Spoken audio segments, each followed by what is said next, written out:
যুক্তরাজ্যের প্রধানমন্ত্রী কিয়ার স্টারমারের পদত্যাগের পর দেশটির নতুন প্রধানমন্ত্রী কি শেখ হাসিনার ভাগ্নি টিউলিপ সিদ্দিকী? ইনকিলাব কালচারাল সেন্টার থেকে সরে দাঁড়ানো আবদুল্লাহ আল জাবের ও ফাতিমা তাসনিম জুমা কি 50 কোটি টাকা আত্মসাৎ করেছেন? নাকি জাতীয় সংসদ ভবনে আমেরিকার স্বাধীনতা দিবস উদযাপন নিয়ে মিয়া গোলাম পরোয়ারের বিতর্কিত মন্তব্যটি তিনি সত্যিই করেছিলেন? সামাজিক যোগাযোগ মাধ্যমে এসবের ছবি ভিডিও আপনি নিশ্চয়ই দেখেছেন, কিন্তু আপনি কি এসবের সত্যতা যাচাই করে দেখেছেন? আজকের ফ্যাক্ট চেকে চলুন এসবের সত্যতা যাচাই করে দেখি।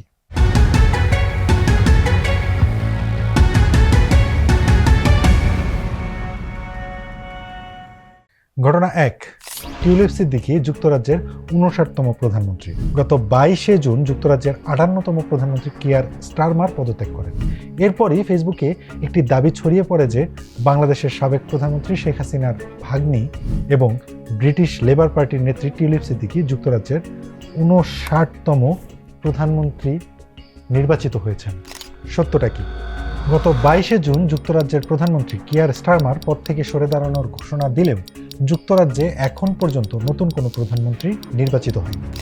যুক্তরাজ্যের সরকারি তথ্য ও মিউজিয়াম অব দ্য প্রাইম মিনিস্টার্সের রেকর্ড অনুযায়ী সর্বশেষ কিয়ার স্টারমারই দেশটির 58তম প্রধানমন্ত্রী ছিলেন।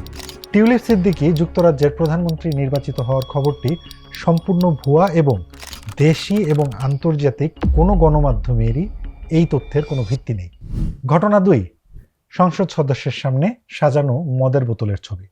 সামাজিক যোগাযোগ মাধ্যমে লক্ষ্মীপুর 1 আসনের সংসদ সদস্য শাহাদাত হোসেন সেলিমের একটি ছবি শেয়ার করে দাবি করা হচ্ছে তিনি মদের বোতল সামনে রেখে আমোদ প্রমোদে ব্যস্ত রয়েছেন এবং ক্যাপশনে লেখা আছে পুরো 1 বোতল মদ একাই গিলে ফেলে দেশকে মাদক মুক্ত করছেন লক্ষ্মীপুর 1 আসন রামগঞ্জ বিএনপির এমপি শাহাদাত হোসেন সেলিম। সত্যটা কি? খালি চোখে ছবিটি নিবিড়ভাবে পর্যবেক্ষণ করলেও দেখা যায় ট্রেতে থাকা মদের বোতলের ভেতরে একটি কাচের গ্লাসের অংশ অস্বাভাবিকভাবে ঢুকে রয়েছে, যা এআই নির্মিত ছবির একটি বড় অসঙ্গতি। এআই শনাক্তকারী টুল দিয়ে বিশ্লেষণে ছবিটির ডিজিটাল এডিটিংয়ের প্রমাণ মিলেছে এবং 5 এবং 7 জুলাই দৈনিক বর্তমান বাংলা এবং লক্ষ্মীপুর টিভির প্রতিবেদন অনুযায়ী এমপি শাহাদাত হোসেন সেলিম তার ফেসবুক প্রোফাইলে এটিকে ফেক ছবি হিসেবে উল্লেখ করে ক্ষোভ প্রকাশ করেছেন। এই ছবিটি এআই নির্ভর এবং তথ্যটি সম্পূর্ণই বানোয়াট। ঘটনা 3। সংসদ ভবনে যুক্তরাষ্ট্রের স্বাধীনতা দিবস উদযাপন প্রসঙ্গে মিয়া গোলাম পরোয়ারের মন্তব্য। গত 4 জুলাই জাতীয় সংসদ ভবনের দক্ষিণ প্লাজায় মার্কিন যুক্তরাষ্ট্রের 250তম স্বাধীনতা দিবস উদযাপন উপলক্ষে একটি অনুষ্ঠানের আয়োজন করা হয়। এ নিয়ে দেশজুড়ে নানা আলোচনার মধ্যে জামায়াতে ইসলামীর সেক্রেটারি জেনারেল মিয়া গোলাম পরোয়ারকে উদ্ধৃত করে একটি ফটোকার্ড ভাইরাল হয় এবং সেখানে দাবি করা হয় তিনি বলছেন সংসদ ভবনের ভিতরে বিয়ে সুন্নতে খাতনা হতে পারলে আমেরিকার জন্মদিন পালন করলে সমস্যা কোথায়? সত্যটা কি? মিয়া গোলাম পরোয়ার এমন কোনো মন্তব্যই করেননি। দাবিটির সূত্রপাতও সেই গুপ্ত টিভির হাত ধরে। পেজটি গত 5 জুলাই এই ব্যঙ্গাত্মক ফটোকার্ডটি শেয়ার করে। পেজটির বায়োতে স্যাটায়ার এবং প্যারোডি ধর্মী প্ল্যাটফর্ম উল্লেখ থাকলেও অনেকে এই তথ্যটিকে সত্য মনে করে শেয়ার করে বিভ্রান্তি ছড়িয়েছেন।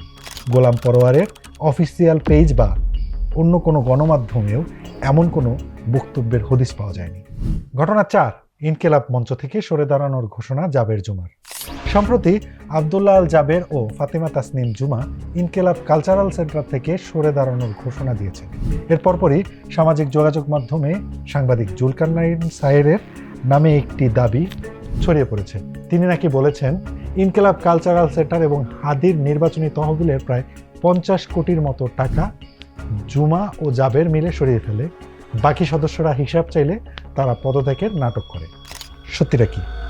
ইনকিলাব কালচারাল সেন্টার থেকে জাবের ও জুমার সরে দাঁড়ানোর পর সাংবাদিক জুলকারনাইন সায়ের এমন কোনো মন্তব্যই করেননি। জুলকারনাইন সায়েরের ফেসবুক অ্যাকাউন্ট বা অন্য কোনো নির্ভরযোগ্য গণমাধ্যমে এমন কোনো বক্তব্যের কোনো অস্তিত্ব পাওয়া যায়নি।